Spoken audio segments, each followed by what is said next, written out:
Welcome back. Nalgonda జిల్లా మాడుగులపల్లి మండలంలో గంజాయి చాక్లెట్లు కలకలం రేపాయి. ఓ ఫాస్ట్ ఫుడ్ సెంటర్లో పనిచేసే ముజం అలీ అనే వ్యక్తి ఒరిస్సాలోని తన ఊరికి వెళ్లి వస్తూ అక్కడి నుండి గంజాయి చాక్లెట్లను తెచ్చి ఇక్కడ విక్రయించేవాడు. పక్కా సమాచారంతో పోలీసులు అతన్ని పట్టుకున్నారు. నిందితుడి నుండి 25 గ్రాముల గంజాయి పొడిని 675 గ్రాముల గంజాయి చాక్లెట్లను స్వాధీనం చేసుకున్నారు.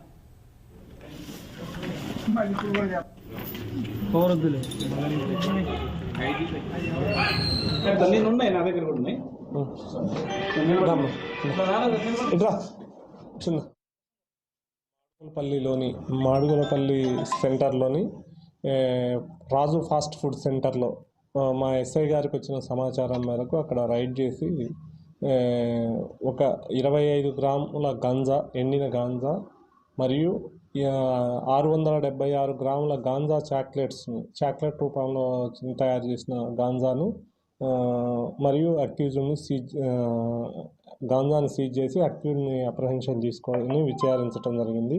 దానిలో భాగంగా అతని పేరు ముజం అలీ, అతని వయసు 27 సంవత్సరాలు మరియు అతను నేటివ్ ఆఫ్ ఒరిస్సా రాష్ట్రానికి చెందిన అతనిగా చెప్పడం జరిగింది. అతను ఇక్కడ ఫాస్ట్ ఫుడ్ సెంటర్లో పనిచేయడానికి వచ్చి తెలిసిన వ్యక్తులకి అలవాటు ఉన్న వాళ్ళకి, అంటే అతనికి పరిచయం ఉన్న వాళ్ళకి ఇక్కడ ఎక్కువ రేట్లకు అమ్ముతుందని తెలిసి మా వాళ్ళు కేజ్ చేసి ఇప్పుడు రిమాండ్కు తరలిస్తున్నాం. దీంట్లో చాకచక్యంగా పట్టుకున్నందుకు ఇతన్ని మా ఎస్ఐ గారిని అభినందిస్తున్నాం. పాఠశాల విద్యార్థులకేం కాదు, జనరల్గా ఎవరు అతనికి అక్కడ పరిచయం ఉన్న వ్యక్తులు అడిగిన వాళ్ళకి అమ్ముతుండు. అక్కడ ఈరోజు తెలవగానే దాన్ని మా ఎస్ఐ గారు